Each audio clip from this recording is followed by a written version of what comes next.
Salut à tous et bienvenue en ce vendredi sur la chaîne Techno 01net qui ne s'arrête jamais, vous le savez. Il est plus fin, plus rapide, plus léger. Oh mon Dieu. Il est plus mieux. C'est pas vrai. C'est l'iPad Air. Ah ouais, quand même, c'était un peu long. Hein. Non, parce que l'iPad tout court, c'était pas bien. Air, à la fin, c'est mieux. Ouais, Air. Ça fera beaucoup rire au Maroc quand tu dis. Je sais que vous êtes nombreux à nous regarder là-bas. D'accord, ne nous explique pas pourquoi. Hein. Le test de ce fameux iPad Air qui sort aujourd'hui, c'est tout de suite.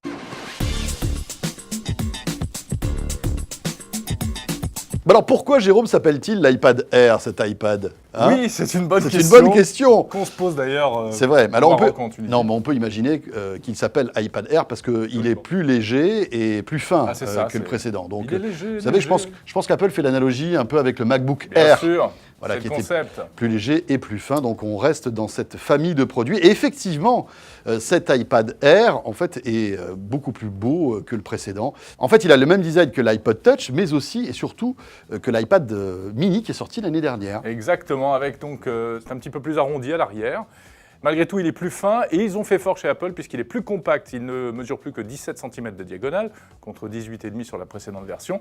Et pourtant, l'écran est le même. Oui, et c'est d'ailleurs étonnant quand on les compare et quand on les a comme ça, quand on a l'iPad ancienne génération face au nouveau, on a l'impression que le nouveau est plus petit, mais en fait, l'écran est le même. Pas du tout. Et c'est très agréable. Bravo, donc, belle performance pour Apple.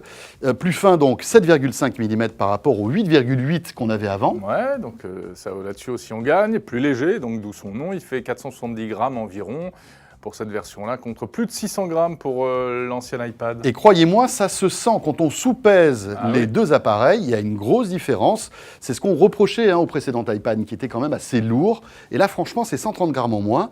Eh bien, c'est agréable. Quand on tient l'iPad pendant de longues minutes, eh bien, on les sent, ces 130 grammes en moins. Oui. On a du processeur A7 qui est donc le même que dans l'iPhone 5S. Dernière génération de ce processeur Apple, 64 bits, plus j'allais dire coprocesseur. Le processeur bonus, en fait. Le processeur bonus, voilà, dédié à la qui gère les capteurs, en fait. Et qui gère les capteurs, le M7.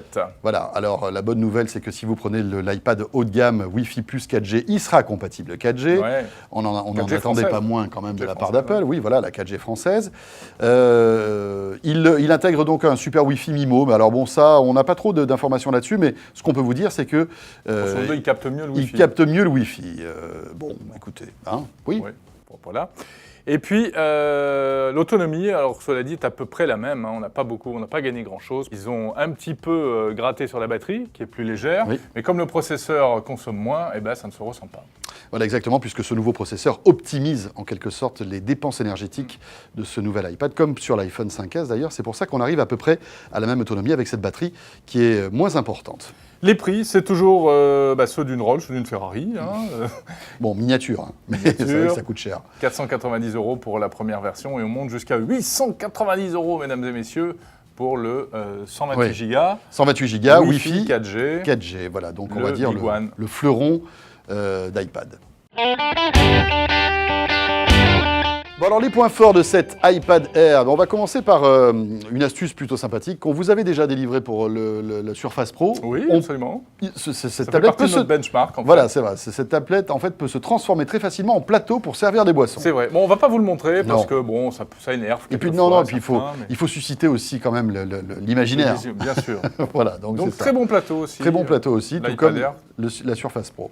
Sinon, plus sérieusement, on retrouve tous les points forts de l'iPad d'une manière générale, c'est-à-dire notamment l'environnement iOS 7, qui, quoi qu'on dise, reste un petit bijou, il faut bien l'avouer. Le nombre d'applications, là aussi, nombre d'applications disponibles qui fait aussi la force de l'environnement Apple.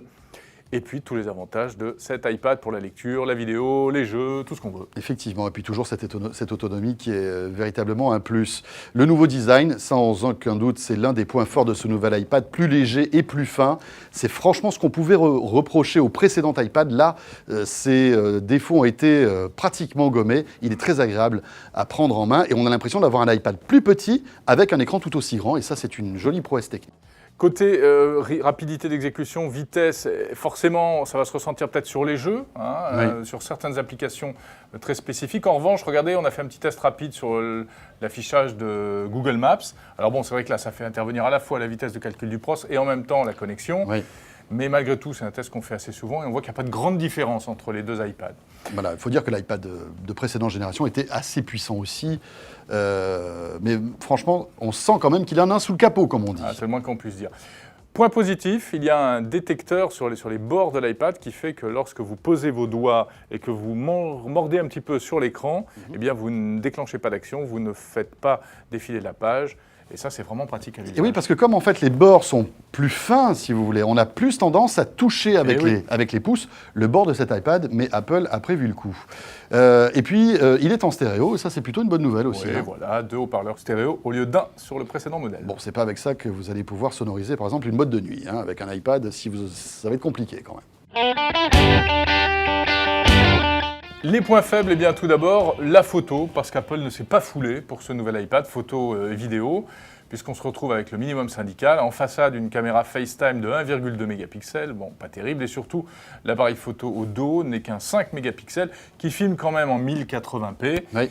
Mais on n'a pas la qualité de l'iPhone 5S. Hein. Voilà, et en façade, en revanche, il filmera en 720p pour que vous puissiez quand même avoir du FaceTime HD, mais c'est vrai qu'on est loin du capteur photo, de l'iPhone 5S, de l'iPhone 5 et même de l'iPhone 4S, qui, rappelons-le, était un 8 mégapixels et qui faisait de très très belles photos. On peut imaginer que, vu la finesse de cet appareil, Apple n'arrive pas à mettre un capteur vraiment d'excellente qualité. Autre point faible, pourrait-on dire, c'est que nous attendions éventuellement sur ce nouvel iPad le capteur d'empreinte digitale comme sur l'iPhone 5S. Bien sûr, ben oui. Non. Pour pouvoir déverrouiller facilement, pour pouvoir après, pourquoi pas, avoir accès à plein de services liés au capteur d'empreinte. Ouais, il n'y est pas. C'est un choix d'Apple, hein, parce qu'ils considèrent que l'iPad c'est plus un produit familial, et plus, alors que l'iPhone 5S pourra être un produit plutôt limite professionnel. Ou peut-être aussi parce que, et c'est ce qu'on murmure aussi au niveau industriel, c'est que en fait Apple n'arrive pas à produire assez de capteurs d'empreinte pour fournir à la fois les iPhone 5S qui, on le sait, sont en rupture, et puis ces nouveaux iPads. Autre petit reproche qu'on peut faire aussi à cet iPad de nouvelle génération, c'est son prix. Ça commence à 490 €, et pour ce prix-là, vous avez un 16 Go, donc autant vous dire qu'on est un peu étriqué en matière de mémoire. C'est donc, pas le bon choix. Voilà, si vous voulez taper dans du 32 Go, vous rajoutez à chaque fois 100 €, et vous, tu le disais tout à l'heure, on monte jusqu'à 890 €. C'est cher. Bon, alors le verdict concernant cet iPad Air, Jérôme. Eh bien, très bon test du plateau, encore une fois. Oui, ça c'est parfait pour franchement servir des boissons, c'est cool. Mais plus sérieusement, autant vous dire que c'est toujours eh bien, la tablette de référence. On sait qu'aujourd'hui, Apple n'est plus le seul acteur sérieux dans le domaine des tablettes. Mais malgré tout, avec ce nouveau modèle qui est encore plus fin, qui est plus léger, avec ce super écran Retina et puis la puissance qu'il y a à l'intérieur, Apple, j'ai l'impression, garde toujours cette avance en matière de tablette avec cet iPad Air. Alors cela dit, je pense que la différence avec l'iPad mini, dont la prochaine version en écran Retina devrait sortir bientôt, puisque ça a été annoncé en même temps que l'iPad Air. Et dès qu'on l'a en main, bien évidemment, on vous proposera un test de l'iPad mini Retina. On sait que vous l'attendez. Mais la différence finalement entre les deux produits risque de se réduire, parce que d'autant plus qu'il y a un petit peu une tendance vers les petites tablettes aujourd'hui, tout à fait. dans toutes les marques, et les clients privilégient ça, parce que notamment c'est moins cher, ça se transporte plus facilement. Du coup... et on est en train de se poser la question, est-ce que finalement le concurrent le plus direct de l'iPad Air, ça serait pas mini. Voilà, l'iPad mini Retina. Parce que c'est vrai que pour avoir testé pendant de longs mois l'iPad mini, tout simple, bien franchement, il se substitue très facilement à l'iPad traditionnel. Même s'il faut bien le dire, à l'usage, un écran plus large que celui de l'iPad mini, c'est pas désagréable. Oui, c'est vrai, mais ça prend plus de place dans un sac, etc. Alors que l'iPad mini, vous pouvez le mettre presque dans une poche de costume. Voilà ce qu'on pouvait dire concernant cet iPad Air, disponible depuis aujourd'hui, comme d'habitude sur la chaîne Techno0net, vous le savez, vous avez un test complet. Jérôme, on se retrouve très vite, bien sûr. Salut à tous et à bientôt.